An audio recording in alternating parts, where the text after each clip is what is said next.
been working on a project with ARP. That's the second thing I'm doing. So I'm getting a business started.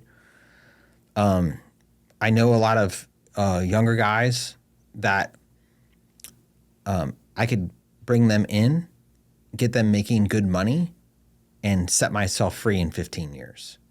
So when I meet these young men that are talented and they say, like, I don't know if I'm ever going to be able to afford to have a house. A lot of younger people say that right now. And I'm like, nah, man, you can't say that because, like, you just have to find a way. So, like, if I can get some young guys sped up and making some good money, that'll be pretty cool. Yeah. Because I don't need, I didn't leave Real Street empty-handed. There's money involved. It's not enough that I can do nothing, but it's enough that I can make better decisions. Because when I started Real Street, I was a kid, and I just wanted to be able to afford to have a family. Not up against a wall right now. Yeah, man. I'm like looking around. Like, it feels like, you ever seen that movie Black Sheep where Chris Farley falls down the hill?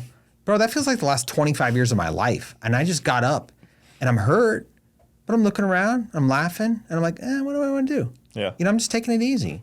So, like, I told myself 6 months. I'll give myself 6 months. Figure out what you want to do. So I've been moving pretty slow because I don't want to screw up. It's more important for me to go home, and when my door opens, my child is meeting a happy, excited to be home father. When you are suffering through the work and you go home and you want to sit down and have a beer and watch TV and, like, nah, man, I want to get home. I want to play hide and seek. I want to, like, get in the canoe. I want to do something fun. I want to go for a bike ride with my kid. So whatever I do with the rest of my time, I'm just going to be happy about it. Like, the stuff that I got going on right now, like, it's pretty good. Like, I got some pretty good stuff going on. I got a guy that's phenomenal CNC. We're making some parts. I got enough engines moving that I can not go backwards financially, and an opportunity to grow into a role of technical support at ARP. And ARP is a freaking badass company. That company is bad. You go there, and I've been there a handful of times now, and you learn, like when you start geeking out about phase state change through heat treating and, like, all the stuff that goes into making fasteners, it's badass. Because I was a mechanic, like, you put a clutch in a K-Series car, guess what? The front transmission mount bolts are cross-threaded because they, like, wait to put them in and then they just jam them in. So you're like, as a mechanic, if you can't take the bolts in and out of the car, you can't make money. So, like, hardware is something that I respect deeply. So now I've got this role that I can learn about. That may be pretty cool. But even if I can't turn it into a way to pay bills, I'm having a good time learning. I'm learning a bunch of stuff. There's some really smart people there. From my understanding, some of their machinery doesn't exist anymore. You can't just buy that. Well, you're dealing with make the fasteners. There is stuff there that I'm not allowed to talk about because it's proprietary machines. Of course. Period. I mean, the dude you're talking about, a guy like the Gary that started it was like aerospace bolts guy. Then he moved into automotive, and the son Mike grew up in it, and now there's another young man involved. So it's 3 generations. Oh, cool. These dudes are bolt guys. I mean, like, you ask him a question and he just, like, boom, he fires his answer in there. And you're like, holy moly. But there's a lot that goes into hardware that you just don't know. Like, a lot of failures are just due to installation.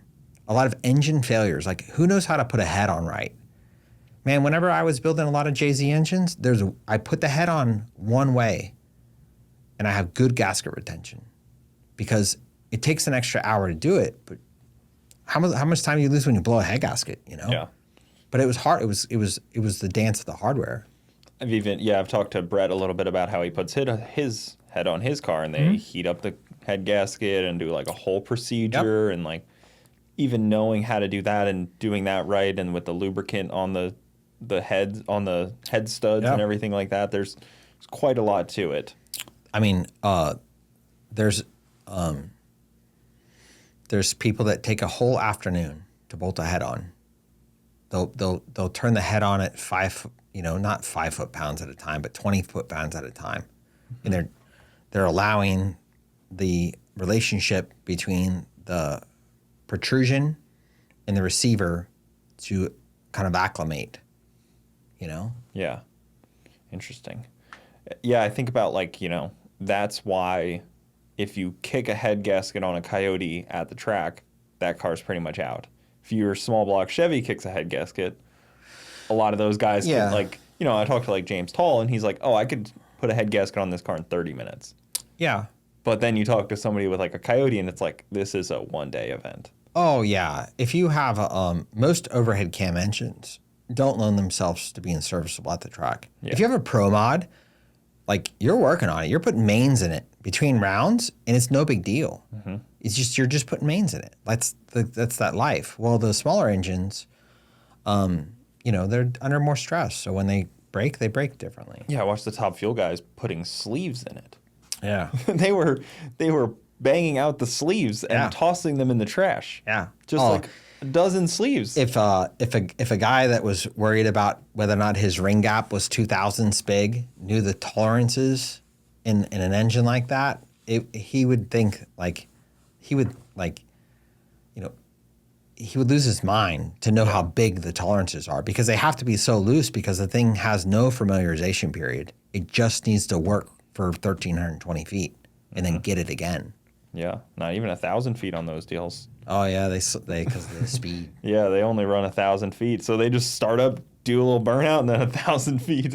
Yeah, they do one startup in the pit, and they start them up on alcohol, and then switch them to nitro. Yeah, there's some cars that run out at Bonneville, and then when they go over to nitro, you're just it's amazing. I'm so curious to run nitromethane. I've used it in small amounts, but when you listen to some old dude say we had a load in that thing, he's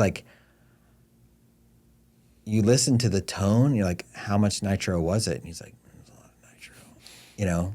Nitro's pretty badass. Well, the Honda guys the NA Honda guys kind of started to touch on it a lot more. I think they didn't. It's not that they started to touch on it a lot more. They got caught.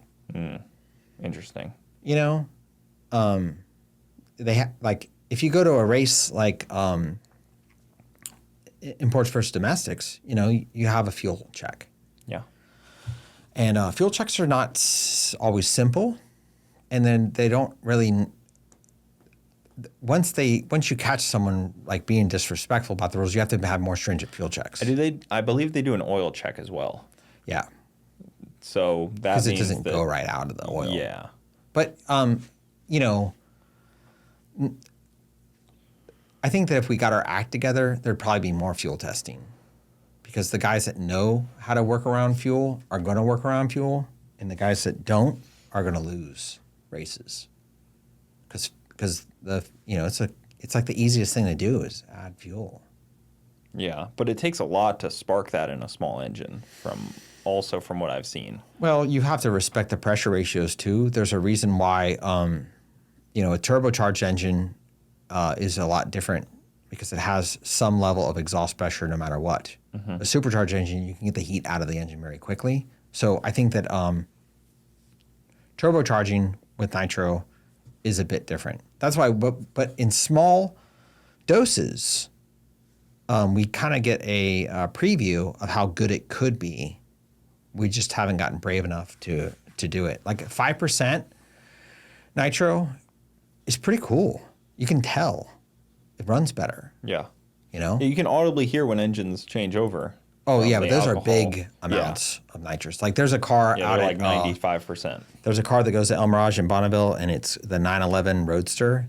Bro, that thing is thunderous. It runs out of gas. They can only run it to the 3 because it's just out of the fuel tank is not big enough to digest any more fuel. Wow. Yeah. Guys, thank you for tuning in to the Bogetti Clips YouTube channel. For the full podcast, check us out on Bogetti Studios YouTube and all your audio platforms. Also, hit that subscribe button to not miss out on any of the new Bogetti clips coming up.